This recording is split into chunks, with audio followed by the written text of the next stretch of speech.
आपने एक जी। शब्द कहा, बीएपी बनाम बीजेपी।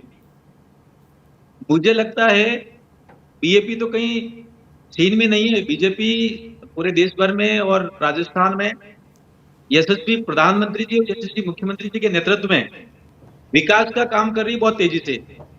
लेकिन बीएपी की जहां तक बात करें, वो विकास विकास का नहीं, वो तो विनाश का काम करते हैं, भ्रम का काम करते हैं। इसलिए मुझे लगता है कि बीएपी बनाम बीजेपी का विषय तो नहीं है।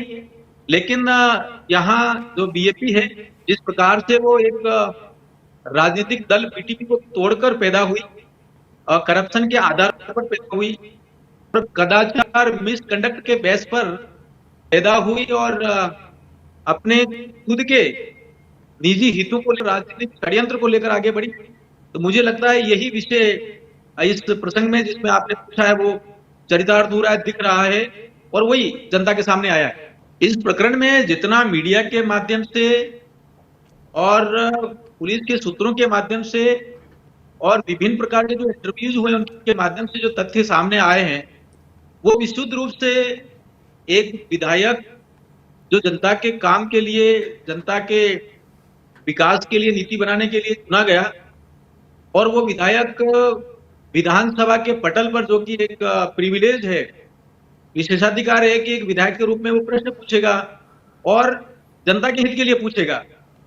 ये हम सभी जानते हैं कि डेमोक्रेसी में ये बहुत बड़ा हथियार होता है। लेकिन इन लोगों ने क्या किया, अपना हित उसमें साधने के लिए, पैसे लूटने के लिए, भ्रष्टाचार करने के लिए अपनी जो विधानसभा क्षेत्र है उससे 500 किलोमीटर से दूर इसी क्षेत्र का प्रश्न पूछा, स्पेशल प्रश्न पूछा है और फिर सौदेबाजी की है। और सौदेबाजी करते करते वो इतने नीचे गिर गए कि जनता का विषय तो भूल गए। और जिस प्रकार से ये जो विधायक जी हैं, बीएड की फर्जी डिग्री लेकर आए थे पैसे देकर खरीद के, और उसी बात को, उसी प्रवृत्ति को आगे बढ़ाते हुए पैसे लेन देन की बात हुई है। और जितना मीडिया के माध्यम से मिला है कि पूरी तरह से खुले तौर पर केवल और केवल लूट खसोट के लिए वो बात कर रहे थे। मुझे लगता है ये लोकतांत्रिक प्रक्रिया और समाज में एक सुचिता का व्यवहार होता है, उसको पूरी तरह से कोलैप्स कर दिया है, उसको पूरी तरह से धक्का पहुंचाया है और अपना निजी हित के लिए सारा षड्यंत्र किया। मुझे लगता है ये बहुत गलत हुआ है। निवासियों को कलंकित किया है, विधानसभा को कलंकित किया है और पूरी जो पार्लियामेंट्री लाइफ है पूरे देश भर में, जिस पर हम लोग सभी गौरवान्वित होते हैं, उसको पूरे सभी को बदनाम किया है, उसको कलंकित किया है। बचाव में आदमी क्या करता है? मैं तो एससीबी के टेक्निकल जो फैक्ट्स हैं, जो ऑडियो हैं, जो तथ्य हैं, वो पूरे के पूरे पैसे की लेन देन को लेकर है। 10 करोड़ से बात शुरू होती है, 2.5 करोड़ पर सौदा तय होता है और पैसे लेता हुआ जो विधायक जी हैं वो पूरा रेड हैंडेड, लाल हाथ हुए हैं, रंगीन हाथ हुए हैं, उसको देखते हुए पकड़ा गया है। उसके बाद बचाव में मीडिया के माध्यम से लोगों को बरगलाने के लिए, लोगों में झूठ फैलाने के लिए संभवतः मालविया जी और किसी और का नाम लेंगे, लेकिन यह सही जो तथ्य हैं वही सत्य है। और इस सत्य को जब जग जाहिर हो गया है, लोगों के बीच में आ गया, तो अपने बचाव में ये सारा का सारा भ्रम फैला रहे हैं और ये भ्रम फैलाने में मास्टर हैं, ये आप याद रखिएगा। देखिए, पहला प्रश्न तो इसमें राजनीतिक सुचिता को लेकर है। राजनीतिक सुचिता को कायम रखने के लिए जो जो भी प्राधिकारी संवैधानिक तौर पर सक्षम बनाया गया, उनको यथोचित निर्णय लेना चाहिए और इस बात को लेना चाहिए कि कोई एक व्यक्ति करप्शन करता है, कदाचार करता है, मिसकंडक्ट करता है, पैसे लूटने की कोशिश करता है, खुलेआम धज्जियां उड़ा रहा है राजनीतिक सुचिता की, तो उसमें जो भी समुचित कार्रवाई है वो होनी चाहिए। जब वो होनी चाहिए तो इसमें लाभ हानि का विषय नहीं है, उस पर केंद्रित इस पर होना चाहिए कि ये मिसकंडक्ट कितना बड़ा है, ये राजनीतिक पर धब्बा है, जो संसदीय प्रणाली उस पर धब्बा है, जो विधायकी है पूरे देश भर में, जो विधायक गण हैं, पहले रहे हैं, आगे भी रहेंगे, उन सभी को बदनाम करने वाला विषय है। तो मुझे लगता है ये विषय बड़ा है और ये समाज का विषय है, पूरी प्रणाली का विषय, पूरे लोकतंत्र का विषय है। मुझे लगता है लाभ हानि की बात नहीं करके हम केवल इस विषय पर केंद्रित रहें कि इस विधायक जी ने गलत किया है और ये गलत जब जनता के सामने आया है और कानून के जो तकनीकी बिंदु हैं कि वो डिमांड कर रहे हैं, वो वेरिफिकेशन है, वो पैसे ले रहे हैं, रेड हैंडेड पकड़े गए हैं। तो ये तीनों चारों जो चरण हैं पूरी तरह से विधि सम्मत है, उस पर कार्रवाई होनी चाहिए। और इसमें विधानसभा के अंदर जो जिम्मेदार हैं उनको भी निर्णय लेना चाहिए और बाकी कानून अपना काम करेगा, ऐसा होना चाहिए। आपने बहुत बड़ी बात कही है, आदिवासी हिंदू नहीं, जैसे अंग्रेजों के नैरेटिव और चर्च के नैरेटिव लेकर ये लोग आगे बढ़ रहे हैं और समाज को तोड़ने का नैरेटिव लेकर जब आगे बढ़ते हैं तो ये बात यहां नहीं रुकती है, ये संविधान के विरोध में भी बात करते हुए दिखते हैं। बाबा साहब अम्बेडकर के अनुसार अनुसूचित जाति वो है जो मूल रूप से हिंदू है, बौद्ध है या सिख है, और यदि कोई ईसाई बन गया, इस्लाम में चला गया तो वो नहीं कहलाता है। इसी तर्ज पर जब एसटी में भी प्रावधान लाने के लिए देश का 22 राज्यों में 720 जनजाति समाज अलग अलग जगह पे निवास वाला वो सारा आंदोलन कर रहा था, तब ये लोग कहते हैं कि नहीं साहब, बाबा साहब अम्बेडकर झूठ बोलते हैं, बाबा साहब अम्बेडकर की बात हम नहीं मानेंगे। और इसके साथ ही साथ जब कोटे में कोटा एससी एसटी के लिए होना चाहिए, ये सुप्रीम कोर्ट ने कहा, उसका भी ये विरोध करते हुए नजर आए। भीलों को जब आरक्षण मिलने की बात आई तो उसको भी ये लोग नजरअंदाज करते आए और उसका विरोध किया इन्होंने। ये केवल हिंदू समाज को गालियां देते हैं और जो रेडिकल इस्लाम है, आतंकवादी हैं और इस दक्षिणी राजस्थान को बांग्लादेश बनाने की बात करते हैं, तो उससे लगता है ये इनका एजेंडा ना विकास का है ना लोकतंत्र का है, ये केवल तोड़ने वाला काम करते हैं। और औपनिवेशिक सत्ता जिनको हम अंग्रेज कहते हैं, 15 अगस्त 1947 को छोड़कर चले गए, उनकी बात को आगे बढ़ाते हुए गुजर आते हैं। इसलिए यहां मैं कहूंगा कि विकास की कोई बात बीजेपी के पास नहीं है और बीजेपी पूरी तरह से विकास की बात करती है, सबका साथ, सबका विकास, सबका विश्वास और सबका प्रयास की बात करती है। और लगातार राजस्थान के आदिवासियों के बीच में 1995 से लगाकर अभी तक 5वीं अनुसूची लागू करने का विषय हो, चाहे पैसा कानून लागू करने का विषय हो, चाहे फॉरेस्ट राइट एक्ट लागू करने का विषय हो, चाहे प्रधानमंत्री जनमन योजना हो, धरती आबा योजना हो, ये सारी योजना लाकर जनजातियों को गौरव कैसे मिले इसको लेकर बिरसा मुंडा जी के जन्मदिन को जनजाति गौरव दिवस घोषित किया, ये सारा बीजेपी का किया हुआ है। लेकिन ये केवल भ्रम फैलाते हैं, इनका केवल एजेंडा इतना ही है। मुझे लगता है ये लोकतंत्र भी है, समाज विरोधी भी है।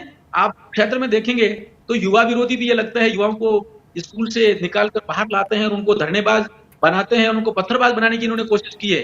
मुझे लगता है ये एक षड्यंत्र है और षड्यंत्र के तहत इनका निर्माण हुआ। ये करप्ट है पूरी तरह से और पूरे क्षेत्र में भ्रम फैलाने का काम किया, इसके अलावा ये कुछ नहीं कर सकते, कुछ नहीं किया है। दर्शकों का ये प्रश्न सबसे बड़ा प्रश्न है। ये सब लोगों ने देखा, राजस्थान की राजनीति कांग्रेस सत्ता में थी 2018 से 2023 के बीच, तब डेमोक्रेसी नहीं, देव मोई कुर्सी का खेल चल रहा था। अशोक गहलोत साहब की सरकार संकट में थी और सचिन पायलट साहब का जो किस्सा हुआ वो हम सब जानते हैं। उस दौरान राजकुमार रोध का एक वीडियो सामने आया था जनता के सामने कि अशोक गहलोत साहब की सरकार ने उनकी गाड़ी की चाबी छीन ली है। उसके बाद पता चला कि ये सारे के सारे मिलकर रिजोर्ट में घूम रहे थे, गले मिल रहे थे, फोटो खिंचवा रहे थे और कथित रूप से ये कह रहे थे कि हम आदिवासियों की समस्याओं का समाधान करेंगे। ये सारी बातें चल रही थी। लेकिन उस दौरान माननीय महेंद्रजीत सिंह मालवीय जब कांग्रेस निकट से देखा इस किस्से को, महेंद्र बरजोड़ जो बहुत बड़े नेता हैं डूंगरपुर के, उन्होंने बहुत निकट से इस चीज को देखा। उन्होंने कहा है, और ये वीडियो सार्वजनिक तौर पर यूट्यूब चैनल्स पर मौजूद है, आप देख सकते हैं। वो कह रहे हैं कि राजकुमार रोध ने, इनकी पार्टी ने, एक एक विधायक ने अशोक गहलोत साहब की सरकार बचाने के लिए, राज्यसभा में चुनाव में इनके पक्ष में वोट देने के लिए, और राष्ट्रपति जी का चुनाव जब हो रहा था तो राष्ट्रपति जी द्रौपदी मुर्मू जो आदिवासियों की बेटी है उसके खिलाफ वोट करने के लिए इन्होंने करोड़ों रुपए लिए हैं। और उनका आंकड़ा भी आया है, कहीं 25 करोड़ की बात हो रही है, कहीं 5 करोड़ की बात हो रही है, लेकिन आमजन में जो चर्चा है वो करीब 40 करोड़ की है। और ऐसा इन्होंने पैसा इकट्ठा किया। जब इनका लोभ बढ़ता गया, इनके विधायक बढ़ते गए, तो इन्होंने उन विधायकों को टारगेट दे दिया। और माननीय बाबूलाल जी खराड़ी साहब का एक स्टेटमेंट पब्लिक डोमेन में उपलब्ध है। वो कहते हैं कि डूंगरपुर में जो वहां के सांसद है उन्होंने शीश महल बनाया है, और ये शीश महल सारा इस तरह की एक्टिविटी के माध्यम से बनाया है। ये सब जनता में है। तो इन्होंने आदिवासी विकास के लिए कोई काम नहीं किया, अपने हित के लिए एक लुटेरी गैंग बनाई और उस गैंग में लोग बताते हैं 25-30 लोग हैं, उसमें 25-30 लोग हैं, लेकिन लोगों को जो आमजन है उनको बेवकूफ बनाया, उनको भ्रम फैलाया और उनको आंदोलित करके उनको ठगा हुआ महसूस कराया। आज वे सारे ठगे हुए महसूस कर रहे हैं और ये घर बैठ के एमएलए के माध्यम से पैसे मांगते हैं, उगाते हैं। यही एग्रेशन इनके इस जयप्रकाश पटेल वाले इस प्रकरण में देखने में आया है। तो ये जो विधायक जी हैं वो मुझे लगता है मोहरा मात्र हैं। इनका जो बिग बॉस है वो पर्दे के पीछे रहकर कुछ न कुछ करने की कोशिश कर रहा है। ये सारी की सारी वागड़ में, डूंगरपुर बांसवाड़ा में बहुत सारी चर्चाएं हैं। इन चर्चाओं में कुछ न कुछ तो है, जनता जान रही है कि ये लुटेरी गैंग है और जनता आम जन को मूर्ख बना रही है, बेवकूफ बना रही है और इनको विकास से कोई लेना। आदिवासी तो वो है जो आदिदेव महादेव को मानता है, आदिशक्ति माँ पार्वती को, माँ दुर्गा को मानता है। तो ये तो जो आदि संस्कृति उससे दूर ले जा रहे हैं। तो आपका प्रश्न जो है वो इसको थोड़ा और स्पष्ट कर दो, ये आदिवासियों से इनका कोई लेना देना नहीं है। ये तो आदिवासी हिंदू नहीं, आदिवासियों को अलग धर्म कोड चाहिए और धर्म कोड भी जो चर्च कहता है, कैथोलिक चर्च ऑफ रांची, उनके एजेंडे को लेकर आगे बढ़ते हैं। इनका ये केवल ये कहना है कि साहब हम अलग राज्य बनाएंगे, क्योंकि इनको विकास से लेना देना नहीं है, इनको अलगाव पैदा करना है। और ये केवल डूंगरपुर बांसवाड़ा से कोई सांसद चुना गया तो वो जाके अपने एमएलए खड़े करता है रांची में जाके, झारखंड में जाके, कभी एमएलए वो अपने प्रत्याशी खड़ा करता है छत्तीसगढ़ जाके, कभी पालघर जाके व्यवस्था करते हैं, कहीं मुंबई जाके भाषण देते हैं, कभी ये घूमते रहते हैं दिन रात। इनको क्षेत्र से मतलब नहीं है। तो ये तो पूरी तरह से जो क्षेत्र है, जो आदिवासी क्षेत्र है, आदिवासी समाज है, यहाँ का एक सामाजिक ताना बाना है, सामाजिक समरसता है और एक क्रांतिकारी भारतनिष्ठ राष्ट्रवादी इतिहास है। उस इतिहास को तोड़ मरोड़ कर अलगाववादी इतिहास और उनकी कुछ न कुछ करने का एक प्रयास करते हैं। मुझे पूरी तरह से लगता है और ये पूरा साक्ष्य सारे उपलब्ध है कि ये अलगाववादी एजेंडा लेकर चलते हैं। इनको विकास से कोई मतलब नहीं, इन्होंने कोई कोटी पाई का काम नहीं कराया और केवल अपने काली गाड़ियां लेकर ये घूमते हैं। ये जो काली गाड़ियां हैं इनके काले कारनामों का एक चलता फिरता नमूना है। कभी ये काली गाड़ियां रतलाम के पास में गड्ढे में गिरी हुई मिलती है जिसमें इनके सारे नेता होते हैं और कभी इनके बहुत अच्छे लीडर्स जो संभावना है कि वो आगे बढ़ सकते हैं, उनको सबको दरकिनार करते हुए, उनको धकेलते हुए, उनको पुलिस के कहीं न कहीं उपक्रमों में धकेलते हैं। और आपने ये भी देखा होगा, ये उत्पात करते हैं। काकरी टोली का कांड किया जहां 2 आदिवासी होनहार युवा किशोरमय अवस्था में उनको गोली से उड़ा दिया गया। तो ये सारे के सारे सामाजिक विरोधी है। विकास से इनका लेना देना नहीं है, आदिवासी से कोई लेना देना नहीं है। ये केवल नाम का उपयोग करते हैं, आदिवासी नाम का। इनके जो बड़े लीडर हैं उसमें एक नेत्री भी बताते हैं और वो नेत्री झारखंड से आई हुई बताते हैं और वो नेत्री क्रिश्चियन एक्टिविस्ट है, ऐसा रिकॉर्ड बताते हैं, ऐसा एजेंसियां बताती हैं। इसलिए ये केवल आदिवासी विरोधी एजेंडा चलाते हैं। आदिवासी समाज से इनका कोई लेना देना नहीं है। आदिवासी विरासत, इतिहास, संस्कृति, परंपरा, उसे एकदम अलग जाकर ये अपना ईसाइयत का एजेंडा चलाते हुए नजर आते हैं। देखिए, राजकुमार रोत का जो आदिवासी विरोधी एजेंडा, हिंदू समाज विरोधी एजेंडा, लोकतंत्र विरोधी एजेंडा जब हमने पब्लिक के सामने रखा, इनकी पोल खुल गई और इनका एक षड्यंत्र ऐसा भी था जो कांग्रेस के साथ मिलकर कि जो पैसा कानून है उसमें मान्यता प्राप्त जो जनजाति समाज के नाम है, उपनाम है, गोत्र हैं, टाइटल हैं, उनको सभी को ये लोग कहते हैं कि साहब ये आदिवासी नहीं है। ऐसा इनका एक षड्यंत्र था। इनको ये समझना चाहिए कि मन्नालाल रावत के नाम के पीछे जो रावत लगा हुआ है, वैसा ही एक धन सिंह रावत और प्रभुलाल रावत डूंगरपुर बांसवाड़ा से सांसद रहे हुए हैं। तो मेरा ये कहना है कि ऐसा आरोप लगाकर वो लोगों को ध्यान इस बात से भटकाना चाहते हैं कि हम विकास नहीं कर रहे। ये सारे के सारे जो षड्यंत्र हैं, ये हमेशा एक ऐसा एजेंडा चलाते हैं जो सनसनीखेज हो, जो अंग्रेजों से प्रेरित हो, आदिवासी विरोधी हो, जनजाति समाज के विकास की जो धारा चल रही है उसके विरोधी हो।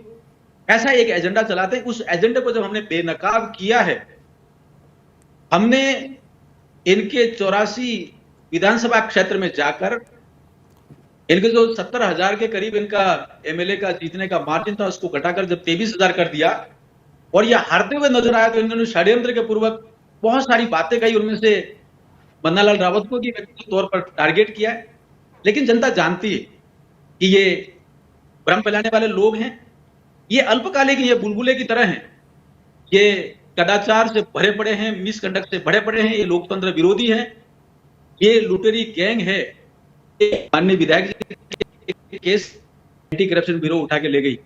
इस कारण ये के तौर पर कहते हैं, मैं इनको प्रार्थना करता हूं, इनको सद्बुद्धि दे भगवान, ये सही बोले तो लोगों का कल्याण होगा, चाहे 2 लोगों का हो चाहे 3 लोगों का हो। लेकिन ये लुटेरी गैंग जो 25 लोगों की है, ये बेनकाब होती चली जा रही है। हम लगातार साक्ष्य के साथ में जनता के बीच जा रहे हैं।